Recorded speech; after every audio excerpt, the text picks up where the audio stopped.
So, I just finished reading Wuthering Heights, and I did not read it because there's a movie adaptation coming out. I actually didn't know about that when I started reading it. I just wanted to, and as I was reading it, I have found out that there's a movie adaptation with Margot Robbie and Jacob Elordi that is coming out on Valentine's Day in a couple months. And I watched the trailer for that movie, and it said that it is the, quote, greatest love story ever told. That's how they're depicting it. And I don't know if this adaptation is going to be an extremely loose adaptation. But now, having read Wuthering Heights, I can tell you that it is not the greatest love story ever told. It's actually not even a love story at all. In fact, it is a hate story. I think instead of calling it Wuthering Heights, they should have called it Heathcliff's Revenge, because it's just a story about someone who love doesn't work out for, and the person goes on a full-blown rampage and quite successfully does get revenge on everybody around them, making themselves miserable in the process also, and just lives and dies a miserable life. Also, well, okay, let me just back up and say a fun fact about this book. It's by Emily Bronte, and I was reading that when the book was originally published, her sister, Charlotte Bronte, wrote Jane Eyre, and when the book got published originally, it was published under her sister's name. And I don't know if that was intentional on Emily Bronte's part, or if the publishers just thought it would be more successful if they published it under her name. It was published 1 year before she died. She died at the age of 30. Yikes. That's very young. She was 29 when she published this book. And in later editions, the name was changed, and also Charlotte Bronte wrote a little thing at the beginning saying, by the way, I didn't write this book. Never did. It was my sister's book, my little sister, the whole time. So that was interesting, but the beginning of the book I found very difficult to follow, for the reason that there are a lot of characters that are introduced all at once in a scene, and it was difficult for me to keep track of whose name correlated to who, because she also will use someone's first name and then call them Mr. Blah Blah Blah, and you have to keep it straight who's got what their first name is, what their last name is. There's also many men in this book who have the first name that starts with H. Hindley, Heathcliff, Hareton, and these people are all very closely related, and you have to make sure you don't forget which one's which. I actually had to look up a little YouTube short to explain it to me, and then look up the cast for the movie and just think, okay, when they say Heathcliff, I'm picturing Jacob Elordi, that's the Heathcliff guy. When they say, Hindley, that's her brother.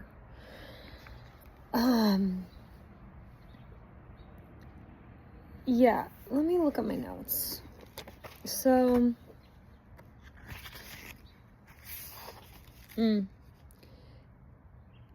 yeah, it's just a full-blown hate story, which you don't get that so much. So, it's something different. And what I also thought is that really the point of the book to me seemed to be that it's a lesson to always protect the purity of your love. Supposedly, Catherine and Heathcliff had this beautiful young love story, which as the reader you will have to use your own imagination for, because the book is extremely tell don't show. We don't ever get we never really get intimate moments of Heathcliff and Catherine falling in love, being in love. We're just sort of told that it happened.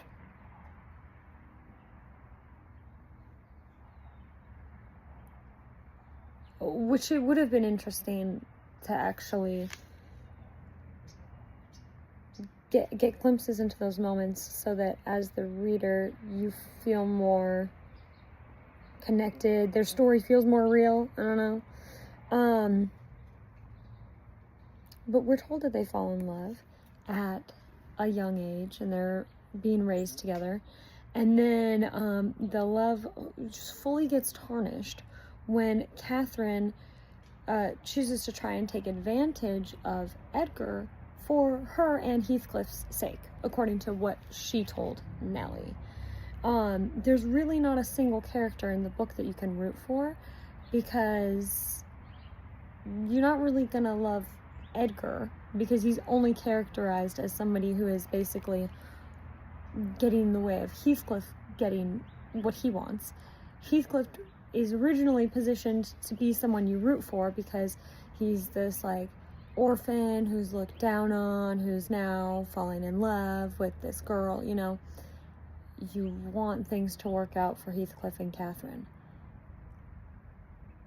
but then he goes fully crazy when he doesn't get what he wants, and so you can't root for him. And Catherine you can't root for, because she just ruins both of these men. She chooses to marry Edgar, even though, according to her, she says, she says, my love for Linton, who's Edgar, Linton is his last name, is like the foliage of in the woods. Time will change it. I'm well aware, as winter changes the trees. My love for Heathcliff resembles the eternal rocks beneath, a source of little visible delight, but necessary. Nellie, I am Heathcliff. He's always, always in my mind, not as a pleasure, not any more than I am always a pleasure to myself, but as my own being. So don't talk about our separation again. That's what she says to her maid. Her maid is who we're getting the story through the perspective of. And that would be all well and good, except for this is a conversation she's having with the maid about how she just got engaged to Edgar Linton. And in her mind, she's thinking that she can financially help Heathcliff. And Nellie has to explain to her, because she says she doesn't want to be a beggar, which she would be if she married Heathcliff. They'd be too poor. She doesn't talk to Heathcliff about what they could do about their financial situation. She just is assuming this. And the maid is sort of like, are you nuts? Heathcliff is not going to feel like you did him a favor by marrying Edgar Linton. But now that you told Edgar Linton that you will marry him, you gotta be a woman of your word, so you're gonna have to go do it. And Heathcliff overhears part of this conversation. He just hears that like she can't be with him. He decides he's gonna go away to make something of himself. He does make something of himself. Supposedly he comes back more handsome than ever, wealthy enough, looking super tall and buff, and she's already married to Edgar Linton. So this whole transformation that he was apparently capable of the whole time is now rendered useless to either of them by virtue of the fact that she's already spoken for. And then he ends up marrying her sister-in-law, seemingly just to piss her off. She goes into a full-blown tantrum. It's essentially like like Padme Amidala mode, you know, when you're watching Star Wars and all of a sudden Padme's dying and the robots are just like, she lost the will to live. That seems to be what's killing Catherine, which is a really annoying reason to die, especially because in both ladies' cases, they're pregnant, and you don't actually find out that Catherine was pregnant during this entire time while she was shut up in her room, not, like, refusing to eat. But she has a baby. Emily Bronte briefly mentions that after she says that she died. Right before she died, she had the baby. There was a conversation that I liked. So I thought I liked the conversation before that she had with Nellie about feeling like this person was her. She is Heathcliff. It's not about the infatuation as much as it is just recognizing that you and this person are part of a whole, basically. And I thought that that was a really good description of love. Then, as they end up not together, and she's quite upset about it, this is something that Heathcliff said that I wanted to read because I liked it. Okay, so he says, nothing that God or Satan could inflict would have parted us.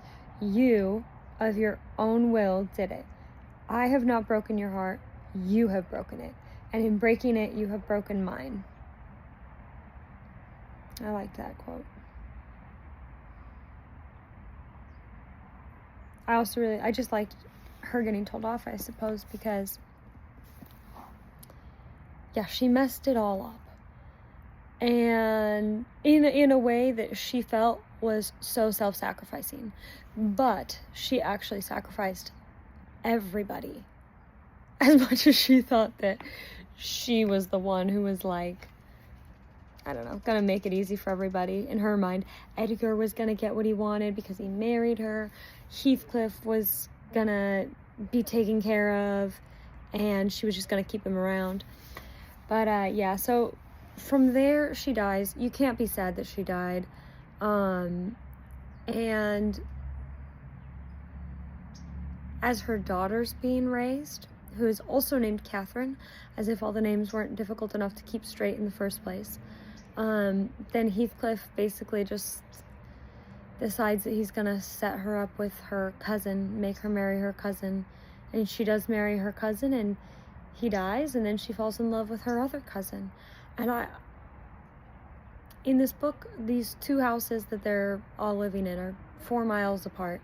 I don't know, it seems like they didn't really have much social interactions with other people, but I'm wondering in the 1800s if it really was this common for everybody to just, like, no one blinked at the fact that it was her cousin. It's just like, oh, of course, yeah, I mean, she's a girl who's a certain age, he's a boy who's a similar age.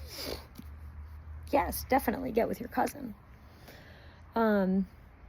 And something that I was confused on, maybe someone in the comments can explain this to me, there was a little switcheroo that Heathcliff did after Catherine was buried and Edgar also died. I think he switched the bodies around, and he also mentioned that he dug up Catherine's dead body a couple times. That was mentioned as if it was, like,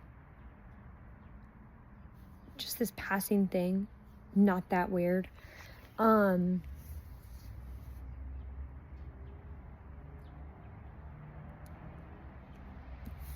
don't know. Maybe things were just different in the 1800s. Maybe you just dug up dead bodies when you missed somebody and you married your cousin, and that was, like, normal for them, I guess.